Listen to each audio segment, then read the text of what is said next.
Let me make one quick correction that my school is California State University in Sacramento, the capital of California. And I'm the advisory board for Joy Research and Training Center for People with Disabilities. It's a United States and also international organization. Okay.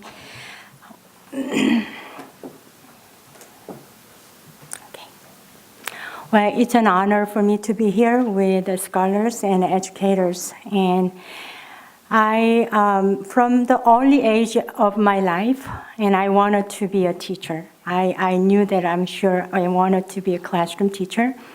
And then I learned about the Jesus Christ as a young child. And then I wanted to be a teacher like him.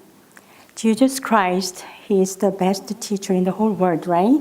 We all agree that. And then he's also a great storyteller. So I wanted to be a storyteller, and then I want to be a teacher.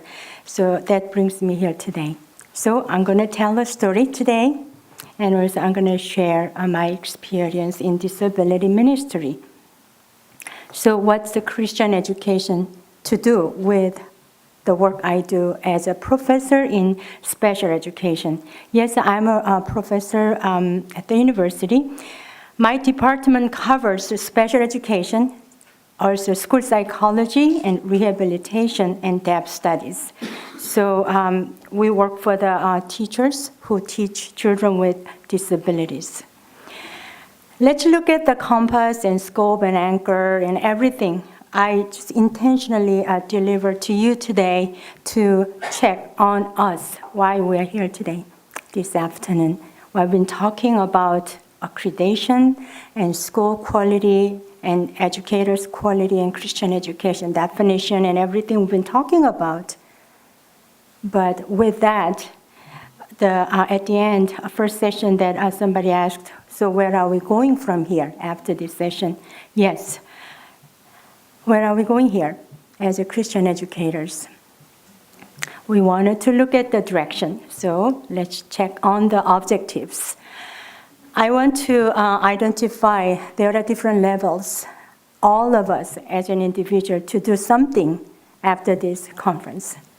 And also, I'd like to describe why disability ministry is important for you and for me, because Christian education should be based for that, the work all the special educators are doing in the nationwide. And also we wanted to apply God's will, which is a Christian education, close relationship with disability ministry in personal level. I don't know what you do at the university you do. However, we all know that we are educators, and also we are Christian educators, right? So I wanted to have all of us apply. Definition, yeah, still confusing. What's the Christian education? However, in my paper, I define that educating all of us, people, about disabilities exclusively based on philosophy and attitude that Jesus Christ taught us how to do it. Okay, that's how I look at it. So I wanted to follow the God's will. Unfortunately, the last 30 years, I've been in public education in Korea and other countries as well as United States. Yeah, why do I show this slide to you? It's nothing to do with probably you, but I decided to put this one because out there in public education, we call pagan education. This is what's happening, especially in United States, that they value students' outcomes. Everything has to do accountability, data-driven, highly qualified teachers. It's a language by the two outstanding, very concurrent laws in states that the first one is the Elementary and Secondary Education Act for all children who are in public education without disabilities.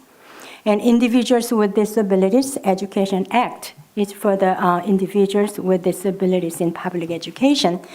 These are the things that people are looking for and looking at in pagan education. We don't see the value there. We don't see the Christianity. That's why I think we are here today to talk about, to make a balance in our children's education. To do so, we need to understand three groups of people. The first people, the group of the people, we need to understand the people themselves with the disabilities. Nobody talked about children with disabilities today when you talk about the schooling, right? And accountabilities. However, based on the research, about 10% Korean people have disabilities. About 20% in United States have disabilities. That's the data based on the research. And in Bible, about more than 163 verses talking about people with disabilities, and through the God's, especially God's will, and through also Jesus Christ life as a human being, he tried to demonstrate what the disability ministry should be and what the inclusive education needs to be. In John 9:3, he said that, yes, neither this man nor his parents sinned. It's not sinned. But this happened so that the work of God, again, God's will, might be displayed in his life. That's the education supposed to be, and including disability ministry. In Korea, and previous presenter talked about 20% of Christians in Korean population, general population, maybe it's declining. And when I researched in the United States, the paper I read was about 25% who claim to be Korean Christians in Korea.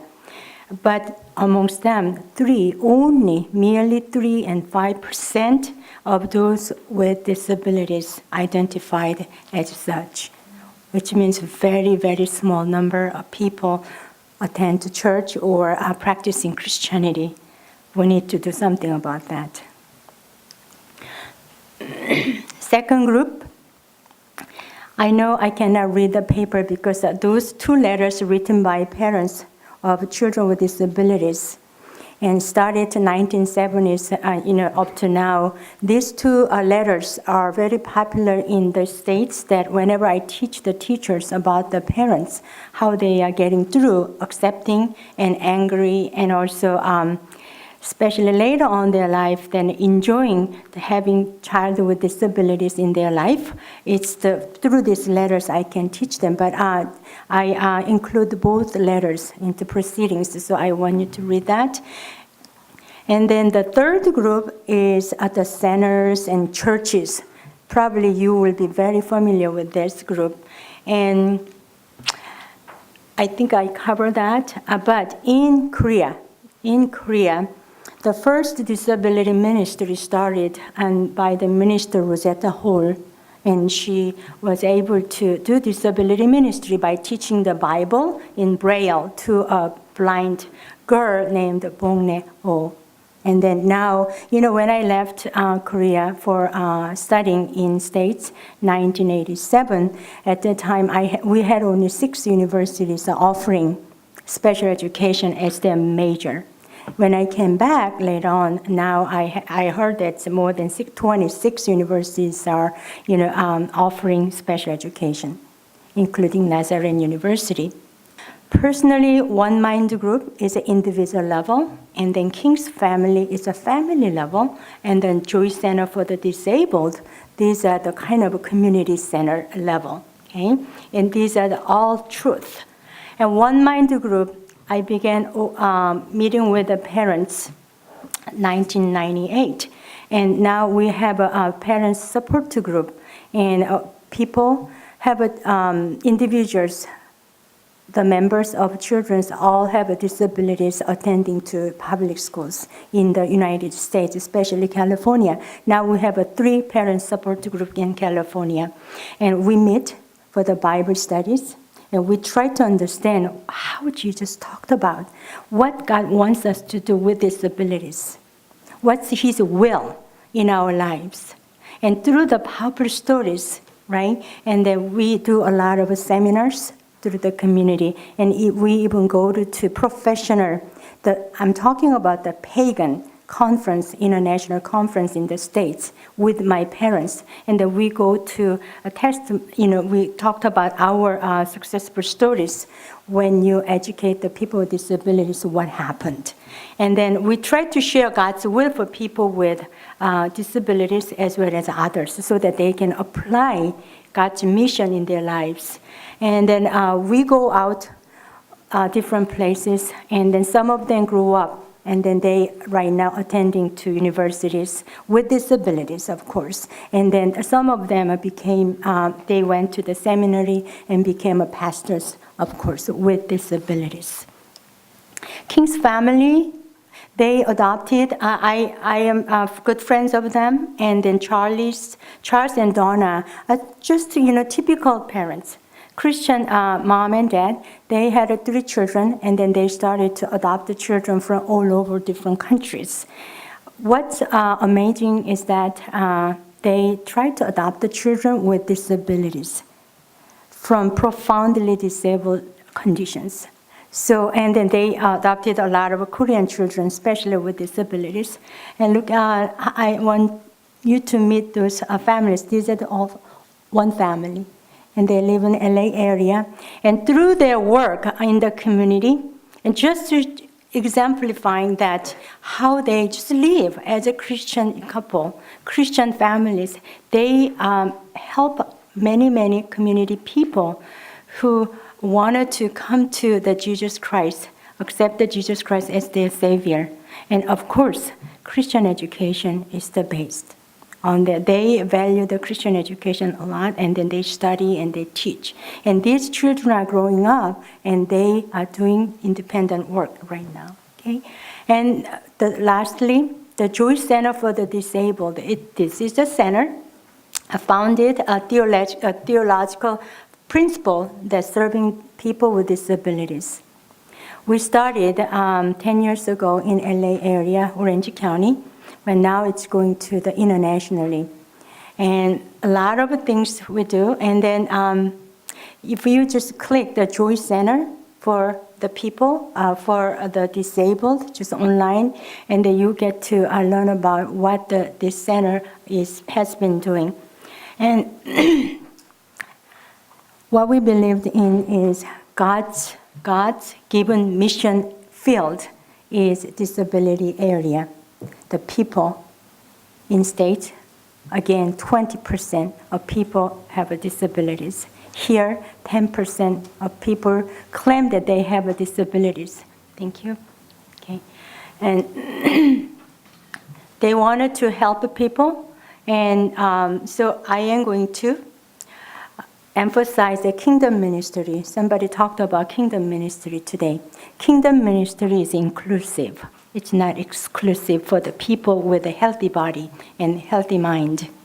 Okay? Kingdom ministry is inclusive, including all the people. However, I wanted to emphasize again that welfare ministry without Christian education internationally, especially third world country, they are failing because this result in an unhealthy dependency. They depend on the goodies, not the education based. So your job, your role is critical in disability ministry to educate them before you deliver the money and all of these good things to them.